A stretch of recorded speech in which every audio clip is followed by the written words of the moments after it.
Bonjour à toutes et à tous. Cette vidéo a pour but de présenter la régénération naturelle de haies et de résumer 3 modalités expérimentales différentes réalisées dans l'exploitation l'EARL de Préliès dans le Tarn. Vous pouvez retrouver directement les différentes expériences au timecode suivant. Bon visionnage.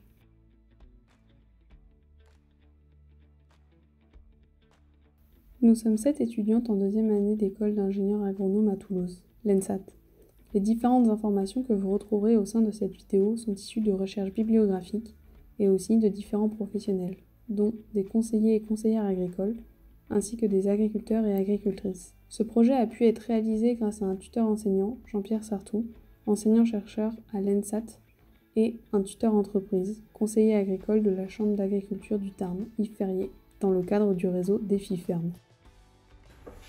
L'EARL de Préliès, de la famille Etanis, fait partie du groupe Défi Ferme Agriculture de conservation Tarn. Ce groupe de 12 fermes, animé par la Chambre d'agriculture du Tarn, travaille sur 2 axes: mettre en œuvre l'agriculture de conservation et utiliser le moins possible de produits phyto. C'est dans le cadre de cet accompagnement que le groupe d'étudiants de l'ENSAT a travaillé sur le projet d'implantation de haies par régénération naturelle assistée sur les parcelles de l'EARL de Préliès. Ce projet de nouvelle haie s'inscrit parfaitement dans la démarche de l'agriculture de conservation et son indispensable pilier biodiversité.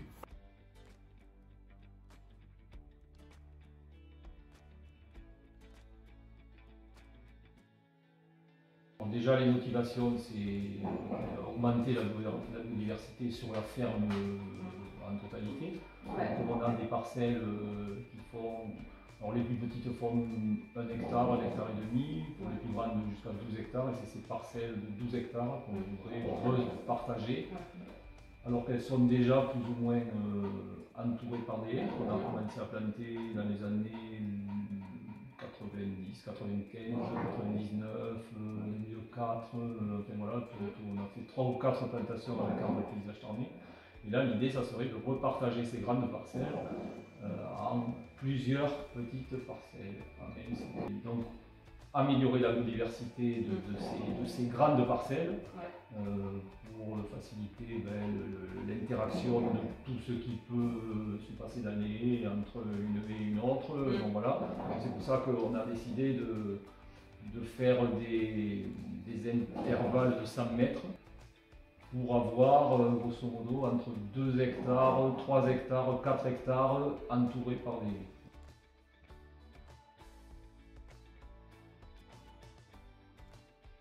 Bon, déjà pour des questions économiques, parce que malgré tout, même avec des aides, ça revient quand même à, on va dire, à un peu plus d'1 euro le mètre de planter. Donc voilà, et puis aussi par curiosité, pour voir comment on a eu quand même une bonne expérience avec ce qui pousse naturellement en bordure, donc c'est ce qui nous a incité à essayer d'aller par ça. Après, ça ne veut pas dire on va faire les deux, on va essayer plusieurs choses, mais ouais, au départ, c'est pour des raisons économiques, de voir ce que ça donne. Et puis malgré tout, même si ça ne pousse pas tout de suite, je pense que le fait d'avoir des bandes de 3 mètres dans les parcelles, ça peut qu'améliorer. Il va y avoir quand même de l'activité biologique sous-sol, et puis ça va attirer de la biodiversité. Je pense, on va laisser pousser et puis on verra bien ce que ça donne. Mais voilà, c'est surtout pour cette raison. L'exploitation compte une centaine d'hectares en grande culture et 6 hectares de vignes, et produit notamment de la bière artisanale depuis 2 ans. L'ensemble est conduit en agriculture biologique depuis 2012. De ce fait, les exploitants travaillent le sol des parcelles et posent des couverts en hiver alors qu'ils limitaient ce travail avant la conversion. L'exploitation est soumise au climat du bassin du sud-ouest. Ce climat est caractérisé par une température moyenne élevée et des précipitations relativement faibles associées à un déficit lors de la période estivale. L'EARL est située dans un couloir d'orage, donc soumise au vent d'OTAN, un vent du sud-est. Les sols majoritaires sur l'exploitation sont les calcosols et les calcisols. La parcelle sur laquelle nous allons travailler est une prairie de luzerne depuis 3-4 ans et qui est déjà bien protégée du vent par la végétation environnante. Le développement de la haie suit le principe de la succession végétale. La succession végétale est le processus de changement de communauté écologique au fil du temps dans un lieu donné. Au tout début de la colonisation d'un milieu, par exemple sur un sol nu dépourvu de végétation, ce sont les organismes pionniers qui s'implantent tout d'abord, comme le lichen, une association algues-champignons, et les mousses. On peut voir ici la strate buissonnante. C'est la strate la plus dense et la plus basse, vu que les végétaux qui la constituent, comme la ronce ici par exemple, ne dépassent pas les 3 mètres. C'est un habitat privilégié pour la faune sauvage locale. À noter que les ronces ont un rôle important dans le développement d'auxiliaires des cultures. Les ronces possèdent divers avantages. Elles produisent de nombreuses fleurs qui permettent de nourrir les insectes, comme les abeilles ou encore les cirfes. Elles produisent des fruits, utiles pour attirer les oiseaux comme les moineaux et autres passereaux. Les tiges couvertes de pics permettent de faire des ronces un lieu de nidification pour les oiseaux. Elles jouent également un rôle de nurserie à pucerons qui sont spécifiques aux ronces, donc aucun risque pour les cultures à proximité. D'où l'intérêt de laisser se développer les ronces le long des parcelles. Nous verrons plus loin comment gérer ces ronces qui sont envahissantes si leur entretien n'est pas bien réalisé. On peut voir ici la strate arbustive. On y retrouve notamment des végétaux comme des cornouillers sanguins ou des aubépines, qui sont donc des végétaux qui mesurent entre 3 et 8 mètres. Enfin, on peut voir ici la strate arborée. C'est la strate la plus haute de la haie avec donc des arbres de auger qui mesurent donc plus de 8 mètres de haut et dont le stade final ici est le chêne pubescent. Ces arbres peuvent être intéressants notamment en zone venteuse car ils ont un effet brise-vent. Cette strate évolue en même temps que la strate arbustive et se compose d'arbres pionniers héliophiles qui poussent rapidement comme des bouleaux. Après le développement d'arbres pionniers, il y a le développement d'arbres à croissance lente, comme les chênes, et ensuite le développement d'arbres sciaphiles à croissance lente, comme le hêtre. Au sein d'une haie à maturité, comme sur l'exploitation de M. Tanis, il n'y a pas que du hêtre, car cela dépend du climat, de l'environnement et du sol présent au pied de la haie. Comme présent sur les images, nous avons vu des endroits avec des ronces, des arbres de auger. Toutes les strates se mélangent pour former une haie vivante et accueillante pour la biodiversité présente autour de la parcelle. Après avoir vu l'évolution de la haie, on peut se demander quel est l'intérêt de la régénération naturelle par rapport à une haie plantée. D'après Nicolas Aymar d'Arbres et Paysages Tarnais, cela fait seulement une dizaine d'années que l'on a commencé à parler de régénération naturelle. À ce jour, très peu d'expériences ont été réalisées et il y a encore très peu de témoignages sur le sujet. Dans tous les cas, la régénération possède de nombreux avantages. En fait, ils sont multiples. C'est vrai que le long des haies, une flore autochtone se développe. On retrouve très rapidement des essences, notamment dans notre département, mais le prunelier, l'aubépine, le cornouiller ou même par exemple des chênes, pardon. Et on se rend compte que la simple présence d'un arbre ou d'un arbuste, eh bien, la diversité des situations physiques qu'il offre sont autant d'opportunités pour accueillir, nourrir, héberger et permettre la reproduction et le déplacement de toute une faune associée. En termes de rusticité et d'authenticité, on ne peut pas mieux faire que la régénération naturelle. La régénération naturelle permet une diversité intraspécifique, car un arbre égale une graine, alors que les haies plantées peuvent faire intervenir des cultivars dont les patrimoines génétiques sont identiques. En revanche, en régénération naturelle, certaines espèces compétitives, comme le chêne, peuvent coloniser l'espace au détriment d'autres espèces, ce qui peut engendrer une haie peu diversifiée. Enfin, il faut garder à l'esprit que le résultat final de la haie ne correspond pas forcément à l'idée initiale que l'on s'en faisait. De plus, l'avantage de la régénération naturelle est que la graine s'installe directement dans le sol, ce qui permet une implantation racinaire plus développée et résistante que les arbres transplantés. Lors de la transplantation d'arbres, il est possible que la racine pivot soit coupée. Or, c'est cette dernière qui prospecte le sol en profondeur, permettant ainsi d'aller chercher les nutriments et de l'eau. De plus, la racine pivot permet de créer en profondeur une structure 3D, permettant un bon ancrage de l'arbre et par conséquent, plus de résistance au vent. Pour aller plus loin, la régé, c'est intéressant par rapport à la biodiversité, mais il ne faut surtout pas oublier aussi en termes d'aménagement la présence d'une bande herbeuse au pied de cette future haie, parce que Cette bande herbeuse, elle est le siège de la nidification de nombreuses espèces et elle protège les insectes par rapport à ce corridor qui lui permet de se déplacer dans ce corridor écologique. Donc là, la régée, c'est bien, mais elle peut être aussi accompagnée d'une bande herbeuse sur du moyen long terme qui finalise finalement l'aménagement. La régénération naturelle, c'est quelque chose de gratuit. Ouais. Le volet économique, on n'en a pas trop parlé, mais la régénération naturelle, qu'est-ce que c'est? C'est quelque chose de local, d'endémique, qui arrive tout seul, qui ne coûte rien, et on ne fait rien finalement pour l'avoir. Donc ça, sur le volet économique, c'est important d'insister, parce que dans la plantation artificielle, nous, chaque année, on mène des campagnes de plantation, et ça a un coût, hein. C'est un coût financier sur l'achat des fournitures, c'est un coût en temps passé pour la réalisation des travaux, alors que la régénération naturelle, il n'y a rien à faire. On arrête d'entretenir, on dédie un espace où finalement on attend que la régénération naturelle s'installe. À titre de comparaison, la plantation de nouvelles haies représente un investissement important. Le coût au mètre linéaire se situe entre 16 et 30 € hors taxe, ce qui comprend la fourniture des plants, du paillage, des protections contre le gibier, la main-d'œuvre pour la préparation du sol et la plantation. En revanche, ces coûts n'incluent pas les dépenses des premières années, à savoir les dépenses en irrigation et en coûts d'entretien. Elles ont un intérêt pour l'érosion, pour limiter l'érosion des sols, accompagner les auxiliaires aux cultures. Hein. On parlait des insectes, donc automatiquement des auxiliaires. Un gain de production pour limiter le vent dominant. Hein. Dans nos régions, on a affaire à ce fameux vent d'OTAN qui souvent limite la production céréalière. Et une haie bien positionnée face au vent dominant, elle a automatiquement un impact positif sur la production. Un apport de matière organique. On sait qu'aujourd'hui, il y a une crise hein, au niveau de la fertilité des sols, au niveau de la France, mais aussi à l'échelle européenne. Hein. Une érosion de nos sols, et le fait d'avoir des trames vertes type haies champêtres permet de restructurer finalement nos sols avec l'apport de cette matière organique. Et également le stockage de carbone. Hein.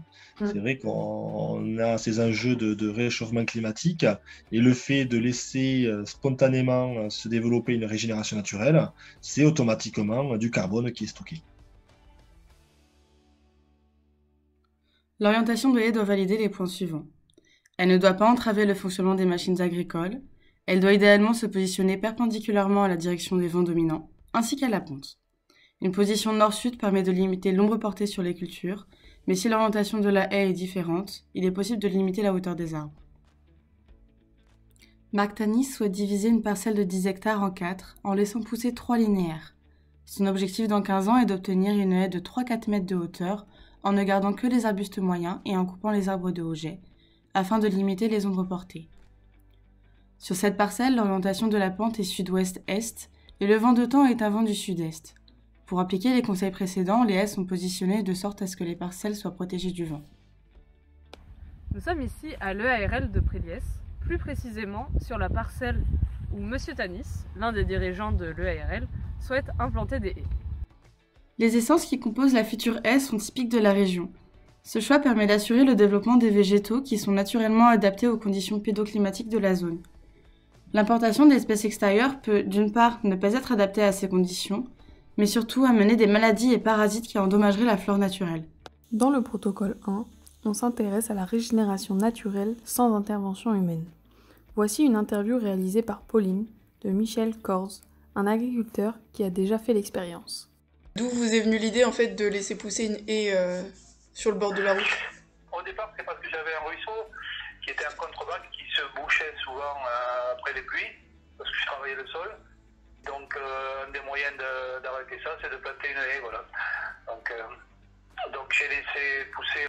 Et alors, est-ce que vous avez été surpris des plantes ou des arbres qui ont poussé dans cette haie, ou vous attendiez à ce genre de végétation? Non, j'ai pas été surpris parce que c'est les essences qui poussaient autour de chez moi, donc j'ai trouvé ça normal.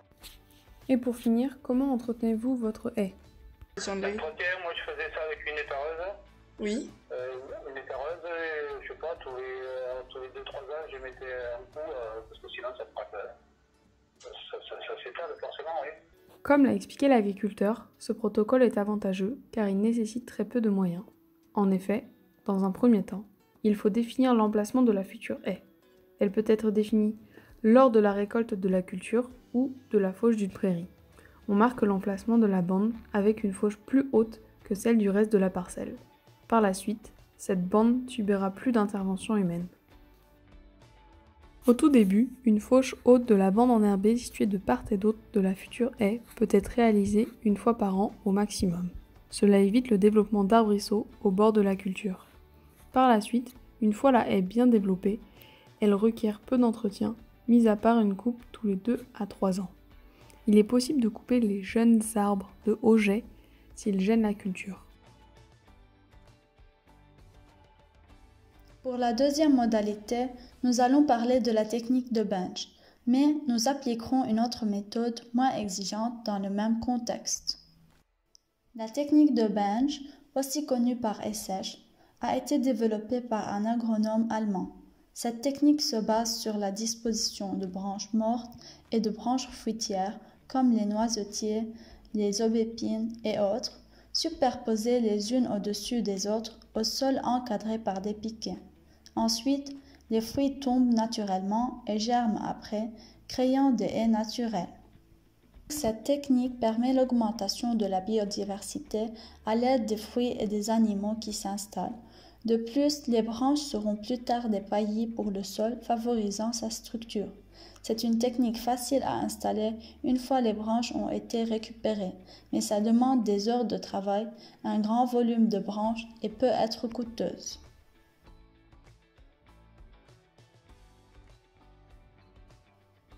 L'expérience alternative que nous vous proposons est une technique de semi-direct, c'est-à-dire sans travail ni préparation préalable du sol. Bien entendu, plus le sol est fertile et se rapproche d'un type de sol forestier, plus ça sera un environnement propice au développement des végétaux. Si la qualité du sol ne permet pas de semer directement, il est possible d'apporter préalablement un mulch puis laisser le sol au repos avant de semer. Le mulch permet de ralentir l'évaporation de l'eau et de maintenir l'humidité du sol tout en favorisant la présence d'une microfaune, contrôler les mauvaises herbes, mais également d'améliorer la structure pédologique. Par conséquent, le mulch permet d'améliorer le sol au niveau de ses propriétés chimiques, physiques et biologiques. La technique de semis nécessite une banque de graines d'origine locale. Il peut s'agir de graines ou de rameaux fructifères. Le mieux est de récupérer les essences dans un rayon proche de l'exploitation pour diminuer le temps de trajet, les coûts et l'impact environnemental. Ensuite, ces graines sont semées au cours de l'automne en fonction de la période de germination, puis on laisse la haie se développer. Pour finir, la dernière modalité permet de favoriser la présence d'oiseaux sur l'emplacement désiré de la haie en installant une clôture sur laquelle ces derniers peuvent se poser. En effet, les oiseaux sèment des graines par le biais de leurs fientes.